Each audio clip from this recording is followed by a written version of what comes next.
कहानी शुरू करने से पहले जो चैनल पे नए हैं प्लीज चैनल को सब्सक्राइब कर देना और वीडियो पे लाइक शेयर कमेंट्स करना मत भूलना। चैप्टर 915 कंट्रोल करो प्लीज रोमांस इन किचन। तभी वहां पर आवाज आई, क्या यहाँ पर कोई है? उस आवाज को सुनते ही अधीरा की आंखें बड़ी हो गई। उसने तुरंत अधिवीर को दूर धक्का कर दिया और गुस्से से बोली, भाभी की आवाज है। अगर उन्होंने मुझे देख लिया तो बहुत बड़ी प्रॉब्लम आ जाएगी। छोड़ दो मुझे। ये कहकर उसने अधिवीर को दूर धक्का दिया तो अधिवीर उसे गुस्से के साथ देखकर बोला, एक बात कान खोलकर सुन लो। तुम पर और तुम्हारी इस बॉडी पर से मेरा हक है। कोई गैर मुझे तुम्हारे आसपास भी देखना नहीं चाहिए। ये सुनकर अधीरा ने दांत पीसते हुए कहा, और तुम उस सनाया के साथ शादी कर रहे हो? उसका क्या? ये सुनकर अधिवीर अपनी भौहें आपस में चढ़ा कर बोला, तुम्हें उसके बारे में ज्यादा सोचने की जरूरत नहीं है। ये सुनकर अधीरा गुस्से के साथ बोली, यू आर राइट। मैं तुम्हारे बारे में ज्यादा ना सोचूं और तुम मेरे बारे में ऐसी चीज बोलो। ये कहाँ का डबल फेस है तुम्हारा? इसके जवाब में अधिवीर कुछ कहता, तभी वहां पर आवाज आई, अधीरा तुम यहाँ अधिवीर के साथ क्या कर रही हो? नाज की आवाज से अधीरा एकदम से हड़बड़ा गई। उसने जल्दी से कहा, वो मैं यहाँ पर, मैं तो बस, मैं। लेकिन तभी नाज ने गुस्से के साथ अधिवीर से कहा, अधिवीर सच सच बताओ, तुम क्या कर रहे थे इसके साथ? देखो, अगर तुमने इसके साथ कुछ भी गलत किया तो मुझसे बुरा कोई नहीं होगा। पहले तुम सनाया के साथ शादी कर रहे हो, उसके साथ गलत कर रहे हो। ये सुनकर अधिवीर अपनी भौहें चढ़ाकर बोला, मैं भी तुम्हारा भाई हूँ। मैं कोई गैर नहीं हूँ जिससे तुम ऐसे बात कर रही हो। ये सुनकर अपनी आंखें छोटी करके अधीरा ने कहा, वो मेरी भाभी है, इसलिए वो सबसे पहले मेरी फिक्र करेगी। ये सुनकर गुस्से के साथ अधिवीर उसे देखकर बोला, पर ये मेरी भी बहन है, इसे मेरी भी फिक्र करनी चाहिए। लेकिन तुम्हारे ओबरॉय खानदान ने इसे बिल्कुल अपनी तरह बना दिया है। तभी नाज ने गुस्से के साथ कहा, फिलहाल के लिए तुम दोनों बहस करना बंद करो। एक तरह से मैं तुम दोनों की ही अपनी हूँ, लेकिन अधिवीर तुम सनाया से शादी करके ठीक नहीं कर रहे हो। वो लड़की। पर तभी पीछे से आवाज आई, अधिवीर तुम यहाँ क्या कर रहे हो? मैं तुम्हें सब जगह ढूंढ चुकी हूँ, आखिर तुम मुझे ऐसे इग्नोर क्यों कर रहे हो? सनाया गुस्से के साथ ये कहते हुए अधिवीर के पास आई और अपने हाथ को आगे करके बोली, देखो, मैंने तुम्हारे लिए मेहंदी लगवाई है, खूबसूरत लग रहा है ना? और तो और मैंने तुम्हारा नाम भी लिखवाया है। अधिवीर ने एक नज़र उसकी मेहंदी की तरफ देखा और बिना कुछ कहे जाने लगा। पर सनाया ये देखकर गुस्से से बोली, अधिवीर तुम एटलीस्ट मेरी तारीफ तो कर सकते हो ना? अब तुम यहाँ क्या कर रहे थे? मैं कब से तुम्हें ढूंढ रही थी। तभी अधीरा ने धीरे से स्माइल के साथ कहा, थोड़ा अपने पति को अपने पल्लू से बांध कर रखो। तुम्हारा पति इधर उधर कुछ ज्यादा ही मुंह मार रहा है। ये सुनते ही सनाया के एक्सप्रेशन बदल गए और वो गुस्से के साथ बोली, तुम कहना क्या चाहती हो? अधीरा अपनी गर्दन से बालों को साइड करते हुए बोली, कुछ नहीं, बस इतना समझ लो कि तुम्हारा पति। लेकिन तब तक सनाया की नज़र उसके गर्दन पर बने बाइट मार्क्स पर चली गई, जिसे देखकर वो गुस्से के साथ बोली, तुम ये मुझे क्या दिखा रही हो? तुम ऐसा जानबूझकर कर रही हो ना? तुम्हें क्या लगता है तुम ये कहोगी कि ये सब कुछ अधिवीर ने किया है और मैं मान लूंगी? अधीरा ने अपनी आंखें बड़ी करते हुए कहा, पर मैंने तो ऐसा अभी तक कुछ बोला ही नहीं।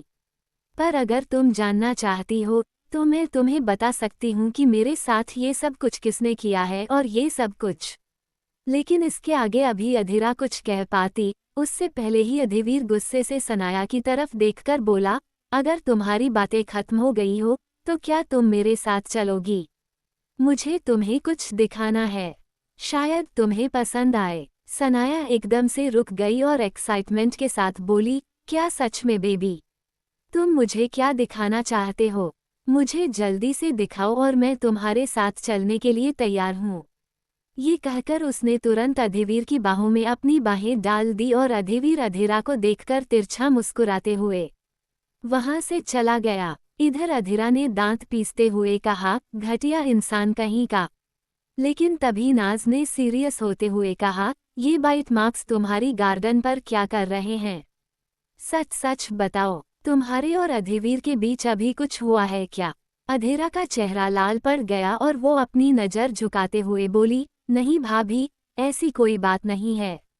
शायद मैं यहाँ पर आई थी तो किसी कीड़े ने काट लिया होगा। नाज ने गहरी सांस लेकर कहा, तुम्हें पता है, जब एक बार मॉम ने मुझसे यही चीज़ पूछी थी तो मैंने यहीं से बात उनसे बताई थी। लेकिन असलियत में हुआ ये था कि तुम्हारे भाई ने ही मुझे बाइट किया था। तो अब अगर मेरे भाई ने तुम्हें बाइट किया है तो तुम मुझे बता सकती हो, क्योंकि तुम्हारी आंखों में मैंने आज भी उसके लिए प्यार और तड़प देखी है। वो जब सनाया के पास जाता है तो तुम्हारी आंखों में जो जलन होती है, एक लड़की होने के नाते मैं अच्छे से महसूस कर सकती हूँ। क्योंकि जब इबादत घर में थी और वो दक्ष के करीब जाया करती थी या फिर चाहत को मैं दक्ष के करीब जाते देखती थी तो मुझे बहुत बुरा लगता था। मुझे इतना गुस्सा आता था कि दिल करता था कि या फिर सब कुछ छोड़ दूं या फिर खुद दक्ष को हासिल कर लूं। पर मेरे अंदर इतना दम नहीं था। लेकिन तुम्हारे अंदर इतनी ताकत है कि तुम उस चीज़ को हासिल कर सकती हो। तुम समझ रही हो ना मैं क्या कह रही हूँ? अधेरा ने सीरियस होकर कहा, भाभी मैं आपकी बात अच्छे से समझ रही हूँ। पर आपने देखा ना किस तरह से अधिवीर उस सनाया के साथ गया है और कल तो उनकी शादी भी है। तो मुझे नहीं लगता कि ऐसा कुछ भी मुझे करना चाहिए और सच कहूँ तो जब खुद सामने वाला ही आपकी जिंदगी से चला गया हो तो जबरदस्ती उसे जिंदगी में नहीं लाया जाता। ये सुनकर नाज मुस्कुराकर बोली, हाँ बिल्कुल, मैं तुम्हारी बात अच्छे से समझ रही हूँ। लेकिन सच कहूँ तो मैंने अपनी भाई की आंखों में भी तुम्हारे लिए प्यार देखा है। वो जब तुम्हें देखता है तो मैं महसूस कर सकती हूँ कि उसकी आंखों में आज भी वही इमोशंस है जो पहले हुआ करते थे। ये सुनकर अधीरा गुस्से के साथ बोली, भाभी आप जितना मर्जी चाहे ये बात बोल लीजिए, लेकिन मैं अच्छे से जानती हूँ कि ऐसा कुछ भी नहीं होने वाला। ये सुनकर नाज ने गहरी सांस लेकर कहा, मुझे नहीं पता कि मैं कैसे तुम्हें ये बात समझाऊं, पर मैं बस इतना ही कहना चाहती हूँ कि मैं तुम दोनों को अलग नहीं देख सकती। बेशक से तुम दोनों दुश्मन बने रहो, लेकिन ऐसे अधिवीर को किसी और लड़की से शादी करते देखकर और तुम्हारा बॉयफ्रेंड देखकर मुझे बिल्कुल अच्छा नहीं लग रहा है। ये सुनकर अधीरा मुस्कुराकर बोली, अगर हम लोगों की किस्मत में ऐसा ही है तो हम उसे बदल नहीं सकते। मॉम कहती है ना कि किस्मत से ज़्यादा और किस्मत से कम किसी को कुछ नहीं मिल सकता। तो बस मैं अब अपनी किस्मत के भरोसे पर हूँ। अगर मेरी किस्मत में वो इंसान है तो वो मुझे मिल जाएगा और अगर नहीं है तो कोई बात नहीं। अब चलिए चलते हैं, वरना भाई आपको ढूंढते ढूंढते यहाँ आ जाएंगे। ये सुनकर वो मुस्कुरा दी और उसके साथ वहाँ से बाहर निकल गई। दानिश ये क्या कर रहे हैं आप? आप पागल तो नहीं हो गए हैं? आप खुद को समझते क्या है? आपको क्या लगता है आप कुछ भी करेंगे और मैं बस देखती रहूंगी? देखिए दानिश, मैं बहुत गुस्सा हूँ आपसे। मैं अच्छे से देख रही थी कि किस तरह से वो अवंतिका आपके करीब आने की कोशिश कर रही थी और आप कुछ कह भी नहीं रहे थे। अंतरा जबरदस्ती अपने हाथ को छुड़ाते हुए बोली, लेकिन दानिश उसकी कलाई पर अपनी पकड़ मजबूत करते हुए बोला, राघवन भी तो तुम्हारे करीब आ रहा था, तुमने उसको कौन सा जवाब दे दिया? तो तुम मुझे ऐसे नहीं बोल सकती। इनफैक्ट मैंने तो उसे खुद से दूर भी धक्का दिया था। अंतरा ने दांत पीसते हुए कहा, मेरे अंदर इतनी ताकत नहीं है कि मैं उस इंसान को दूर धक्का दूंगी। मैं कुछ कहने वाली थी तब तक आप अपनी बंदूक लेकर पहुंच गए। तो राघवन खुद वहां से चला गया। तो इसमें मैं क्या करूं? देखिए दानिश, एक बात कान खोलकर सुन लीजिए, उसका सिर्फ चेहरा मेरे जैसा है, वो मैं नहीं हूं। अगर आप उसका चेहरा देखकर पिघलते हैं तो आप मुझे डिवोर्स दे दीजिए। और ये कहते हुए अंतरा ने अपनी आंखें बंद कर ली। वहीं दानिश अब उसके होठों को बुरी तरह बाइट करने लगा। देखते ही देखते अंतरा के होठों के कोनों से खून निकलने लगा। वो दर्द में कराहते हुए बोली, रुकिए, प्लीज़ ऐसा मत कीजिए, मुझे दर्द हो रहा है। लेकिन दानिश नहीं रुका और उसके होठों के खून को पीते हुए गहरी आवाज में बोला, आज तो कह दिया। लेकिन दोबारा से गलती से भी डाइवोर्स की बात मत करना, वरना डिवोर्स का तो पता नहीं, पर तुम्हारे शरीर से ये जान जरूर निकाल लूंगा। ये सुनते ही अंतरा की आंखें बड़ी हो गई और वो धीरे से बोली, पर दानिश मुझे भी तो बुरा लगता है। वो अवंतिका कैसे आपके आगे पीछे घूमती रहती है, जब देखो तब दानिश जी दानिश जी दानिश जी करती रहती है, तो मैं इरिटेट हो जाती हूँ। अब दानिश उसके सर से अपने सर को जोड़ते हुए गहरी सांस लेकर बोला, बेशक से मेरे आगे पीछे कितनी भी लड़कियां क्यों ना घूमें, पर मेरी नज़र तो सिर्फ तुम पर थम गई है और तुम्हारे अलावा कभी किसी और को ये दिल चाह नहीं सकता। आखिर मैं तुम्हें किस लैंग्वेज में ये बात समझाऊं? अंतरा गहरी सांस लेकर बोली, मुझे नहीं पता, पर मुझे बहुत जलन होती है, क्योंकि मैं भी आपसे बहुत ज्यादा प्यार करती हूँ। अपने पति को किसी और औरत के पास ऐसे जाते देख मुझसे बर्दाश्त नहीं होता।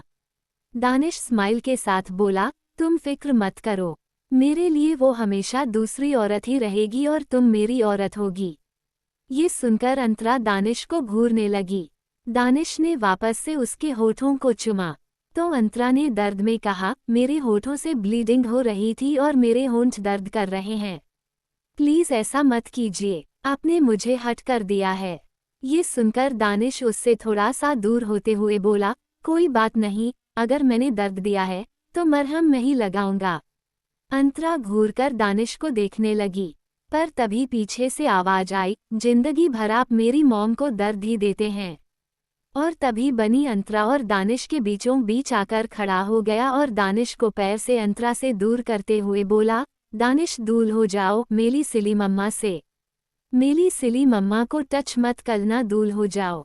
दानिश अपनी आंखें छोटी करके बोला, ये छोटा शैतान फिर से आ गया, जब देखो तब हमारे बीच आता रहता है।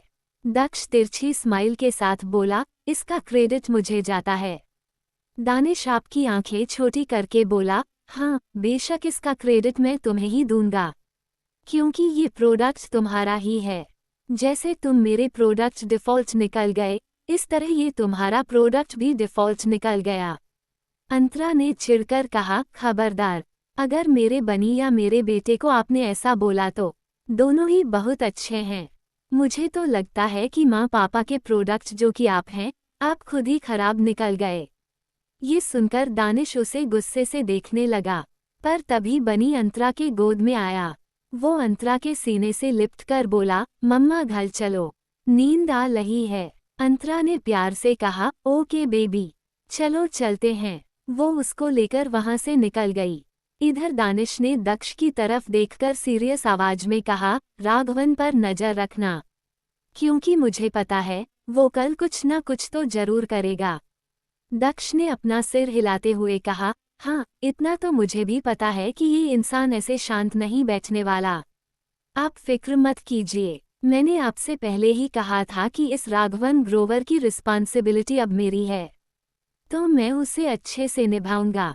दानिश उसके कंधे पकड़ते हुए बोला, मुझे तुमसे ही उम्मीद है, क्योंकि एक तो प्यार के पीछे ही पागल हो चुका है। ये कहते हुए वो वहां से निकल गया और दक्ष अपने गर्दन पर हाथ फेरते हुए बोला, प्यार के पीछे तो आप और मैं हम दोनों ही पागल थे डैड, तो मेरा भाई क्यों नहीं होगा। इसी के साथ वो भी वहां से निकल गया।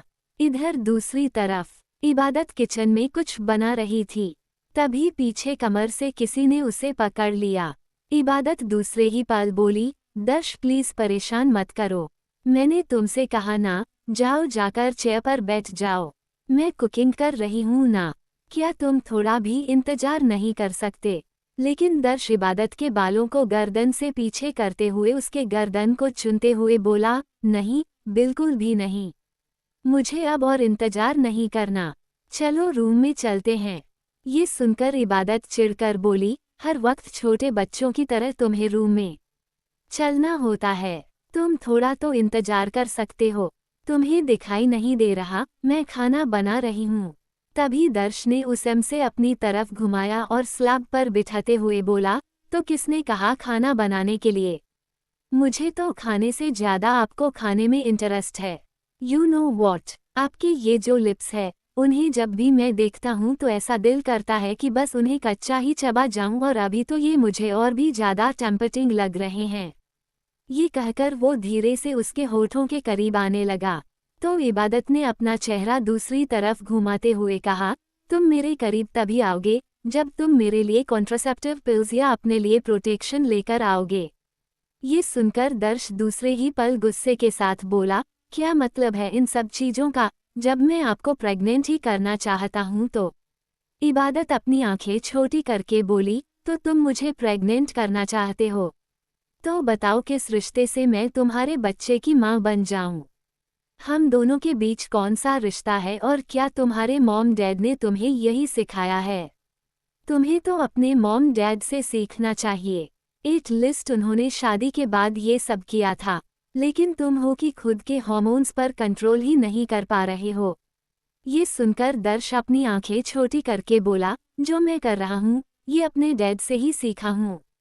वो मॉम के साथ ऐसे ही रोमांस करते थे। मैंने उन्हें इस उम्र में भी किचन में उनके साथ रोमांस करते हुए देखा था। तो बस मैं भी आपके साथ करने चला आया, और जहाँ बात रही रिश्ते की, तो मैं आपको एक रिश्ता दूंगा। इबादत अपनी आंखें छोटी करके बोली, ओ रियली? तो बताओ मुझे, तुम मुझे कौन सा दूसरा रिश्ता दोगे? इसके जवाब में दर्श नीचे झुका और तिरछी स्माइल के साथ बोला, बी माई मिस्ट्रेस। मिस्ट्रेस शब्द सुनते ही इबादत का चेहरा गुस्से से लाल पड़ गया, और वो पूरी ताकत से दर्श को दूर धक्का देकर बोली, तुम जैसे लड़के से मैं उम्मीद ही क्या कर सकती हूँ? तुम्हें क्या मैं कोई ऐसी लड़की दिखाई देती हूँ जो तुम्हारे इस मिस्ट्रेस नाम के रिश्ते से खुश हो जाएगी और खुशी खुशी तुम्हें अपने पास आने देगी? एक बात कान खोलकर सुन लो दर्श ओबरॉय, मैं कोई ऐसी लड़की नहीं हूँ जिसके साथ तुम अपनी मन मर्जी करोगे, और अब तुम अपनी हद में रहना। ये कहकर वो गुस्से से वॉश बेसिन के पास गई और अपने हाथ को धोने लगी। लेकिन तभी दर्श उसके करीब आया और उसे झटके के साथ स्लैब पर बिठाते हुए बोला, तो आपको क्या लगा मैं आपको अपनी गर्लफ्रेंड बनाऊंगा या फिर आपसे शादी करूंगा? इबादत गुस्से से कसम खाकर बोली, ना तो मुझे तुम्हारी गर्लफ्रेंड बनने का शौक है और ना ही मैं तुमसे शादी करने में इंटरेस्ट रखती हूँ। तभी दर्श ने झटके से उसकी गर्दन को पकड़ा और अपनी तरफ खींचते हुए बोला, आपको इंटरेस्ट हो या ना हो, लेकिन आपको मेरी मिस्ट्रेस से बनना पड़ेगा, और अब टाइम वेस्ट मत कीजिए, क्योंकि मैं वाकई बहुत ज़्यादा भूखा हूँ। इसी के साथ उसने उसके होठों को अपने होठों में ले लिया। इबादत स्ट्रगल करने लगी, लेकिन दर्श उसे काफ़ी ज़्यादा पैशनेटली चूमने लगा। उनका सलाइवा एक दूसरे से मिलने लगा। लगभग 15 मिनट तक स्ट्रगल करने के बाद इबादत ने अपनी आंखें बंद कर ली और खुद को ढीला छोड़ दिया, क्योंकि उसे इतना तो पता था कि दर्श अपनी मनमर्जी करेगा। दर्श उसके होठों को चूमते हुए उसके ड्रेस को खोलने लगा। इबादत आखिरी में धीरे से बोली, प्लीज रुक जाओ, मैं मना कर रही हूँ, ऐसा मत करो। लेकिन दर्श ने झटके से उसकी ड्रेस को नीचे जमीन पर फेंकते हुए कहा, और मैंने भी आपसे कह दिया था कि मैं वही करूँगा जो मेरा मन चाहेगा। इसी के साथ उसने झटके से अपने कपड़े भी निकाल दिए। इबादत ने तुरंत अपनी आंखें बंद कर ली और धीरे से बोली, बेशर्म कहीं का, जब देखो तब मेरे सामने ऐसे बिना कपड़ों के खड़ा हो जाता है। दर्श तिरछा मुस्कुराकर बोला, पर आपको तो मैं ऐसे पसंद आता हूँ ना। अब तो कुछ ज्यादा ही इंटरेस्ट के साथ मेरा नाम चिल्लाती है। इबादत चिढ़कर बोली, जो करना है जल्दी करो, मुझे ऑलरेडी बहुत थकान हो रही है, मैं और ये सब बर्दाश्त नहीं कर सकती। तुम मेरी बात भी नहीं मानते, सिर्फ अपनी मन मर्जी। लेकिन तभी उसके मुंह से एक चीख निकल गई और उसकी आंखों के कोनों से आंसू निकल आए। दर्श ने उसके से को अपने कंधे पर रख दिया और कान में गहरी आवाज में बोला, आप बहुत चिल्लाती हैं, लेकिन अब आप मेरा नाम लेकर चिल्लाए। इसी के साथ वो वहीं किचन में ही उसके साथ गहराई से रिलेशन बनाने लगा, जिसके साथ बस इबादत की सिसकियां ही उस किचन काउंटर पर गूंजती रह गई। प्लीज स्लोली दर्श, स्लोली, ऑलरेडी मैं थकी हुई हूँ, जानवर की तरह पेश मत आओ, जेंटल पेश आओ, स्लोली। लेकिन दर्श और भी ज़्यादा पैशनेट होते हुए बोला, आई एम सॉरी, पर मैं अभी तो स्लो नहीं हो सकता, इसलिए आपको टॉलरेट करना पड़ेगा। इसी के साथ वो और भी ज़्यादा गहराई से उसके साथ पेश आने लगा। जिससे इबादत बुरी तरह सिसकियां भरने लगी। इधर दूसरी तरफ मेहंदी की रस्म खत्म हो चुकी थी। सभी ओबरॉय पैलेस के लिए निकल गए थे। सृष्टि रेयान ग्रोवर पैलेस के लिए निकल गए थे। अधेरा भी लास्ट की कार से जा रही थी, पर तभी उसके फ़ोन पर एक मैसेज आया। उसने अपना फ़ोन चेक किया और उसे मैसेज को पढ़कर ही उसके एक्सप्रेशंस बदल गए। वो गुस्से के साथ बोली, ऐसा नहीं हो सकता। जो भी ये कर रहा है बहुत गलत कर रहा है। उसकी मैं जान ले लूंगी। अधीरा ओबरॉय को ब्लैकमेल करना नामुमकिन है। लेकिन तभी उसके पास एक वीडियो आया और उसके साथ एक मैसेज फिर से आया। उस वीडियो को देखते ही अधीरा की आंखें बिल्कुल बाहर निकल आई और उसके हाथ से फ़ोन छूटकर नीचे गिर पड़ा। नू